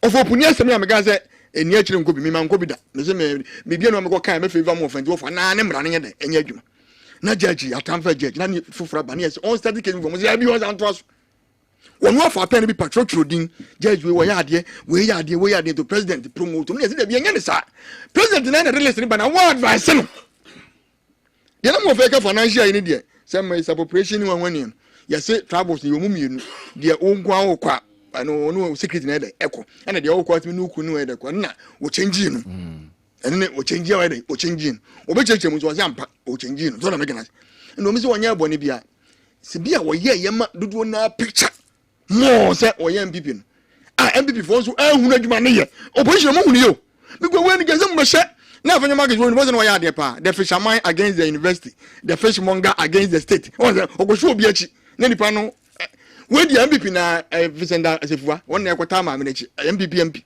na former attorney general the na jakwase mo dwa no dwa no won na any lawyer na MPP as a party and na press conferences nti mo se ma me MPP atade awie Mami, can we say na mo ye mashaloto say no. Shaloto say dey tie ni yeti shaloto say tie ni ya. The first letter was concern MPP members at the EC. Second letter Amansan which subject be English. Formal letter ya one say to must be bregu. Me go na me jam kola ayi kola de na wan say me de manye me science me 1 farmer and say de 1 letter ne kora. No mo penya from say mo mesan. Ni ke say de mo ye de mo de policy dey ewrem. So na make na yeah dem and me friend Akana Ntie Akana Ntie de oboko me nko bi da so do make na but wo ko Akana Ntie nya na organize wo base be we dey mo base no mo wo se kan e di atem eno abonye se de di mo bakana di atem bi o so I watch this guy when this phone na e wo I wo TV so mu Kumasi BBC so do make na mu Kumasi BBC no mu di atem sa ho na mo de sample e train po yandom so kai election time so me mu de kawasam ho na di mo nyina go so kawasam e di jogu se di MPP na mo bia hu se Mame is MPP and MPP is Mame. And one way on last hope. It was the first one because go to court. One because go to court. That's a court. Musu. Now be a message the first one because go to court. Oh, yeah, ba ko pen wa ka me biryani are. Ya kwani ya bogu 707. Of Kenda Paga 707 adosun. He? Papa ya ye in acting. Who won na ira sanu aso dem. Wa ira sanu. Me the two mistakes na me brand na MPP ni say Kofi send me na papa send na niji post na me hwe na one be promotion so kan ya demonstrate ya strike no ya so obi di deputy director ache ya say ya buy ya say 5000 mun nyina automatic na no be say na be bo pa account na be me ya send director one and this year no ko deputy director so na me gina and na me kura say me say me di 55 say me po me record retirement say na papa ya ndi no nyina che papa o ko ready 55 years o 86 o da want to ni na mfu mu jo power mo ne no mo nyina wu I'm going to be sure that I beg my room be as a vagina while composing. It is what give me before you need to know any I'm going to say. And it's more concerning Ghana about situation. I said you cannot be approbating and reprobating. Monsieur, I'm running here, you are reaching out, you got the name that's what I asked on the president. There be a conference. Oh, I don't know. You don't need any more to a conference about 20 and I'm getting a politician. Say you have to council of state, you say I have for the events. One chief House of Chief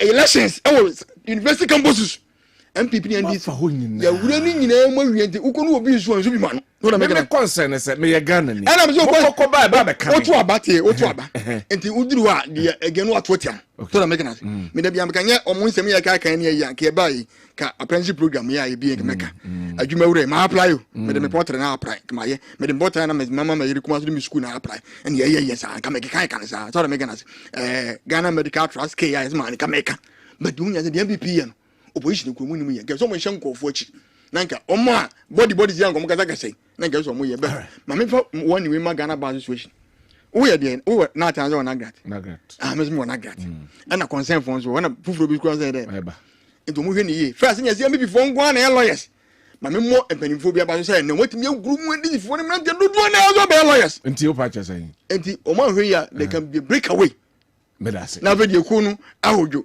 se di usia ne de ani loan ne ya nti break ya wono be say de alus nti me de manusin ke wodi we journalist ensumo politician da medase thank you wo ye boni a emran ni so wonye boni a emran ne kwa no be den e be sane nti me ofa puni ena ne kwa den wona ne baby ye ngufufu bra they say one dey adubu ahen ya remind adubu ahen eh police custody and I say prison custody and I say yoko custody in fact yeah nancy at see remind no ya remind you be pen e wo police custody o hu nwale o no so di dia no wa da wo ba ho nyina ya do be prison ya na ebo akura say police ya doc ya hwe me da say but my minister no kai wa say they don't know mu ye ni nyina say Kessben say do be the okay nyina no the law will take its course me da say thank you very much me da say doc my hwe politics of retaliation no e ho ensensem get ready to the chest say a year the MPP for kwe aba umi ade anim say what the council would be or they say o blame obi. He has never blamed anybody. He say it as it is. So ya no yin ho firim onyi ne ho firim oka hu bi onyi ne ho firim takra do ka se petro kra ye tum ka be 3 days ne kra no nya we so oka tro nya wo nke so yi ne ho firim na me nkyere wade se oka se economy ne mu ye den ni hu so no ntina ebi pani bi anto abante pa achewa wo yi ne ho firim ana ene de no ka na petro ne etum no ka se no nya we na wa ban mu na se ya to petro na ka se wo nya we dia o yi ne ho afiri mu ana da bi o de bibia akosi obi so say tax na tutu ho na se for no he made his side clear even before the implementation of that particular tax. No, but say, oh, Sanema will munino, Sebi Yesua be free mona or Babima, Yankopon Buana, some Buana Mdreba, Onye Bima, or the Aquacosi Ubiana. Hey, Namon Kadi Ubi, the man is a humble man. Yeah. Or you do a kind of great, we're very humble, or you're very honest. How many of you, and now Mumbeti me, Crano, and this for no credit, Majino, I cannot correct. And say any money now, no matter what Ghana for. And say any music, Gumo flags, Mukru, Gramma, no Munina. But can I say, Yanum, Yanum, Yensa, Hayani, Beto, Dion, de Tia Boca, what did a Munjenche? Yan cannot cringe down for, and say I grow. And will be any daho. Now, Baumia, you're Baumia, on dodging responsibility, be a da. He has been saying it and facing the fact as it is. He is very proud, say, or MPP. He's very proud, so yeah, Juma under Nana Kufuado. He's very proud, so Magana calling him. Now, Abba, the tour, Bibia Timiede, is Nisia, we are not a two near me. So that is what he's doing. So they should allow him to move on. All right. What's the politics of retaliation? Retaliation, and as for it's too strong a word. But that's what is happening. And America says too strong a word. Retaliation. It's too strong a word. Ama say politics ninti sebi producer. Enkwara ubia jina ho and a chief justice. Master, to become a Supreme Court judge, let alone the chief justice. It's not a joke. It's not a joke. Kenya politics man kadani ho prophet intimi ko ni professor di. If the politics of a yina can be no, Danny ho prophet or na ma o tiamu. Akando tiamu and na yina buy and Arabian buy and 3 1 year never say. COVID no. And now man you and na papa no koye when and na COVID no can be say or better so as minister for health or say whatever. Korora kwa. I say just will be a dear janai kwa. He dia yes here. Korora kwa. Ahoma so bonnet and time could Gina medical doctor say Nimo Tamale was man na make us an can be who born dog. Make us an okasa because an okasa. Hey, it is an ebecono. San ebecono. Nanka conformity hospital ha. Gia. Ye gia. Dear. Kadia papai. Professor Demens will be o Ginan Kran. Ubi ogina ncha sabi ohunu hwe kura ne kowra ohun se transformation ene ma sesa esesa ko de papa mu. But because you don't care, whatever happens there among for to on kura bi e hamu. So you have to change him. Because you don't change a winning team. But what are we seeing? So obi sesa no de obi sa bakura na different but we there bia kese de tua ne de ko abrefo sisi na name. And that is what we are seeing. Okotamale Hospital. Medical way no her superintendent or her. Omu did not tell more permanent. No man should be lazy. I lazy in the boot. Papa na oko contest prime minister NDC Olusu yena. The neighbor. So metro. Is that what Ghana for airpana? Now so therefore for Boko Bianca health sector. Can we don't joke there? The Eka kono. Oh you do cooperation theater so you got that table no so no doctor no over your operation and say was it chinia na so was no. And that is where we are moving towards. Omo dwene yesi Conformity Hospital G dan kakraka tetena emusi bedru samre ya ye hene the number muasimo no mo di animu ye ne ho yie no wo so san akofo obi a ye no unemu bu oso POP no mo san ko hwe no asanso aba ko POP doctor no so me hwe no wo me hwe de no so you should be ashamed. We should be ashamed. I'm telling you. One here you move through her on the headmaster for so. I move through her on the head teacher for so. Ketra omo mo no aduane ye pam omo nyina akwakofa to kwankwan for na sanso ababe gu. How can you control them? How do you control them? And I don't blame them. Because the kind of constitution, it's papa ne ba, ni pakro ba was constitution e be review. No hide and nam ho na de nka ye wura tamis bedru ye ne de nka oto aso nka samre nkomo ye review na wie. You better committee. Ye ba. Oh, free SHS no, ye be twam, ye be ye na free go say double track na free go say have you say ye better committee within committee ko say better committee. We say 2027. You see like Chale, the name kono. Emwa na se wo ti abam now ye wo control, absolute control. Ewo legislature, parliament because we absolute control. Now wo friends executive go nyina. Na se judicial kakra wo no. Wo so for so ayi. Chief justice free ho. No wo for so asan de nipa 7 ekoka you know, my friend say, justice no. Me the minute me say omubaha because me cry me ferry omukra. So I can't speak any ill and I say any this but I say o pese o pack ho na previously now what you know I say I see nya ceiling nya capping na numbers no cross dodo. What have changed? Wasaka say what are your intentions? Wasaka said the judiciary is someone to about page, so it's not part of the paging. Paging, or this. Paging.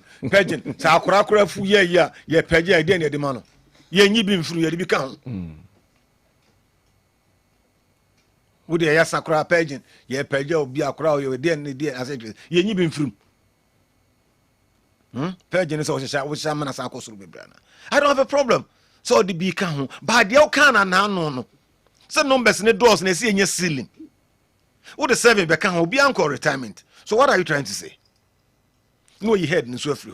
So control training in area. Then what are we saying? We yen massa your freedom na for it's not guaranteed. Nagana why you didn't take one you see.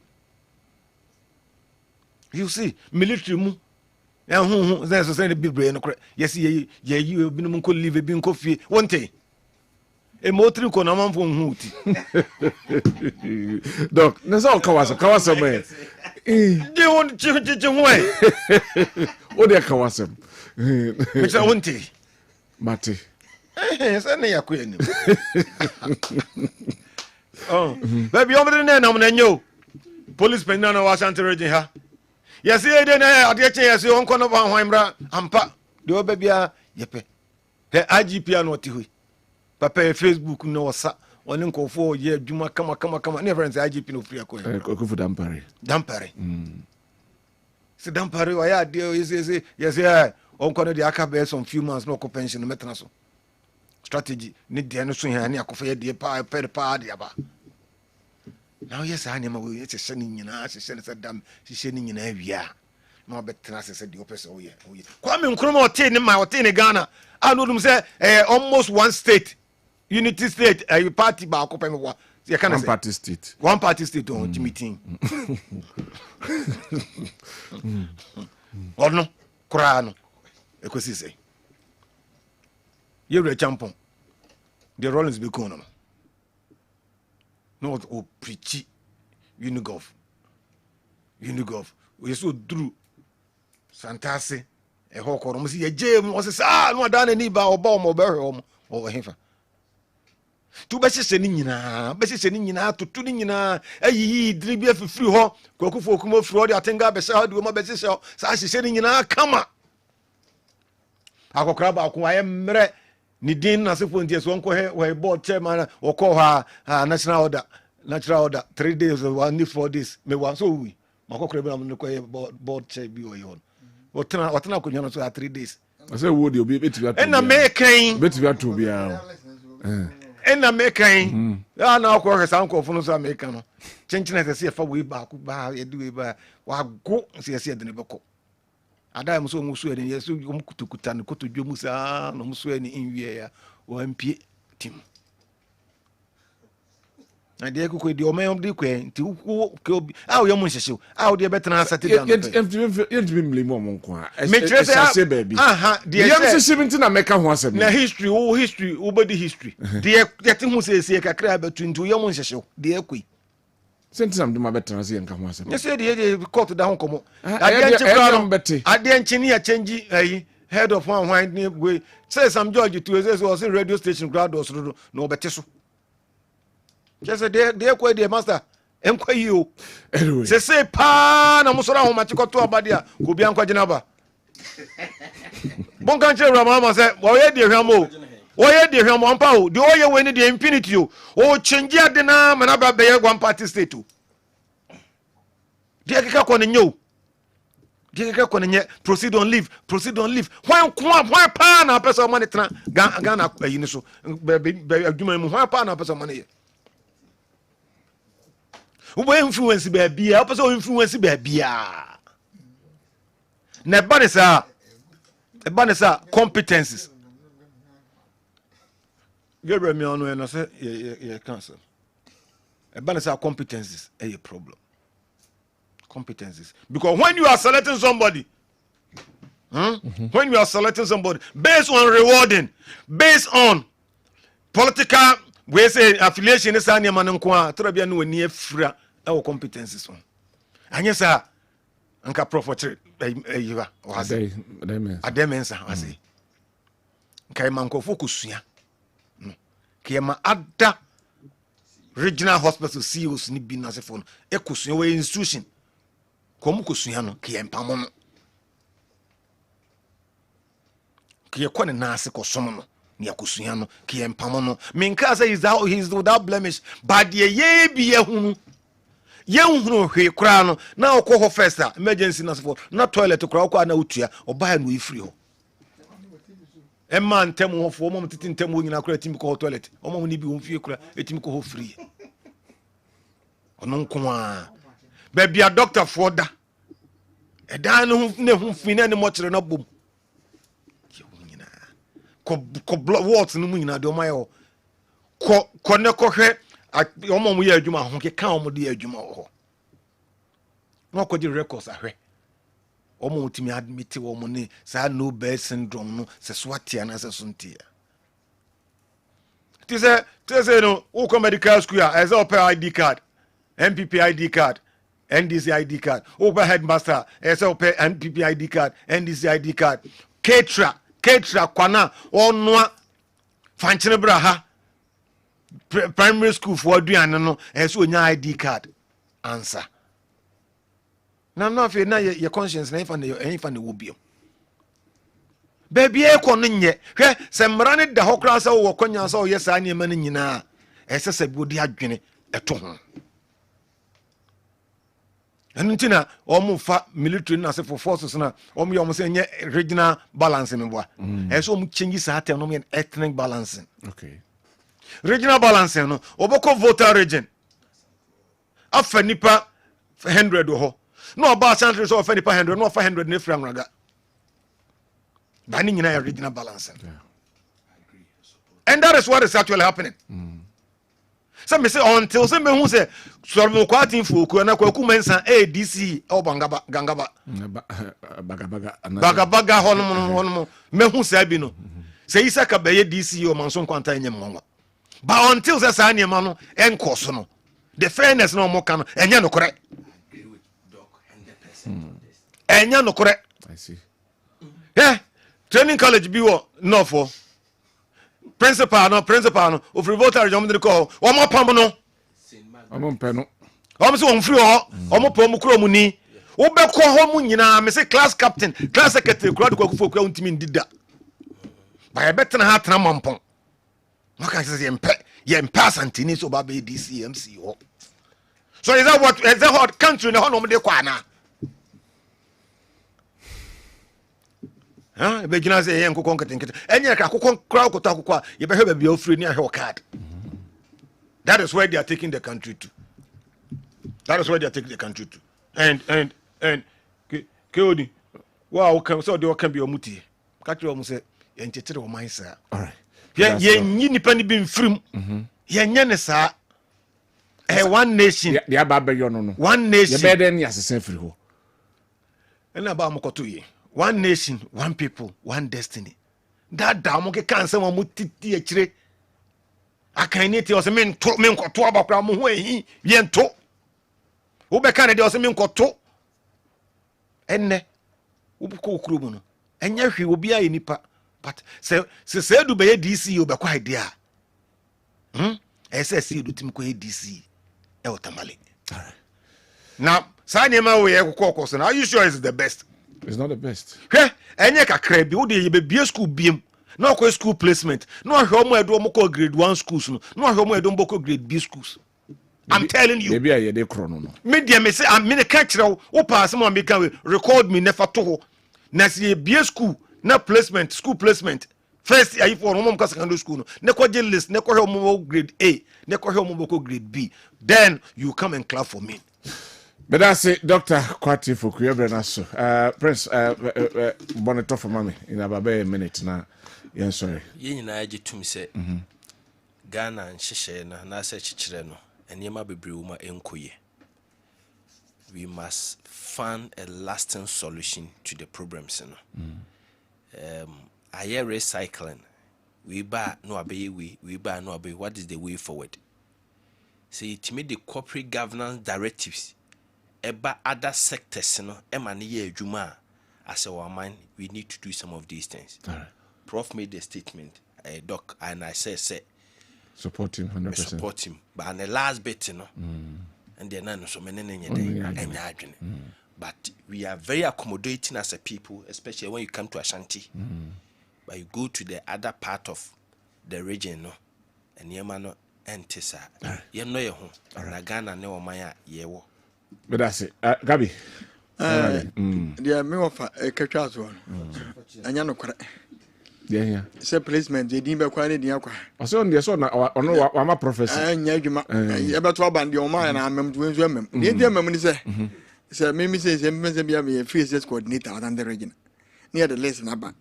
So the more quite for go for mansion. So 50 months no qualifier, I don't know Vanungo. So the making a any panadrina, any panel to one moment, agent. So that making us any panel to one moment, agent. And then you say, how any psyche wants to be a year man. And yes, yes, you see, and near whom and when dear, I see, and I say, be. And here be a Bibiana, MPP and this one time, but only I say, kill it, my name cousin winter. Send ye MPP by now, you do what share on. Me was a say, your mammy be a mamma appointment. I never told a illusion. I said, me locking officer. Now the king Abraham, and the American young wire, or but a quiet quabble, not on any Bibia. A Bibiana was say, yes, sir. You feed me our case, school feeding, and this even on my knee. Opamuna. It means me one. And I'm more has been to me more busy. And it's under overcome my from right Abba. It is letter ya one termination who who be not organized. Prof here in the freeway. Send will be one or buy. You know, can one BP. As I know, ye in a way neither. Abba. And it's an say, standard not the out one. And this improve you on the boat to my day. Ma and your mind, I call her, Yan. And so as above from one will be a media. Well, will be a overcoat. I was at all. So the mechanized. Then they make a AD2 voix. When I acquire my headmasters. Who himself qualify acquire headmaster because of MBP affiliation. And so who says, no, deputy directors and directors and adults. Who wait my crash my chadi. And yet, about because I because here, Pam headmaster. Headmaster now can wrong qualify and negotiation. There's no food qualified ever because in go for one qualify more classroom wedding. Extra day. Intimacy and real come metrimpo. And the obedient check on for men. Missy and sumo politician be a remember Mazamacacho. And the move so sooner a boss get trap. Ebiana, anybody and people needing to be a man, but you only say, when this in your quatrain, and they are what about so bad. Who through. I'm sure quite for you. All right. And when we saw 9 of UK was you could tell almost school fees. I'm a charming boss about to reading. Now, men charm. I work in UK. Yeah, UK. Doc, you have the father saying that, sorry. Anyway, scholarship secretary. All right. Thank you very much. Thank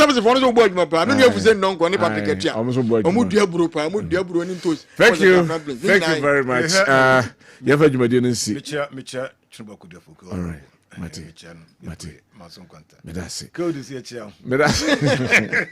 Dr. Solomon Kwati Fuku, a senior lecturer at Kumasi Technical University, the best technical university in Ghana for over 10 years and still counting. Gabriel Esiedu, a NDC communications team member, and a Prince Obriyabua, a banker and a financial expert, or and a woti omonkano. Medeni Kwabena Owusu Dankwa Medeno. Malam Yaya and Eshishe, Mr. Kwachi director my Sanso and a Seth Wilson, a general camera no echi Sami, any MCR4 and pages, any Nema Amudin Echo, a social media handles, sound man of a technician, determine boy, Sabede, Ebesere Ama, Sergio Laka Abetos, but happy birthday, Enko Enfamau, Sarkodie Amos, your teacher, our Eastern region. Etiwa West Districts, Achim Esunafo. Also, may this birthday of yours bring you inspiration to be a better person. There's no bigger gift than this that you can ever receive from Angela Boating. To Angela say in country Sarkodie Amos. Say happy birthday and come. Also, happy birthday and come, Princess. Our soccer buying we every Maxi, yeah, or Canada. Say and wish you so happy birthday. Yes, sorry, I'm a Sir Jolaka and the sports crew about it. Yakram, Yamiad when you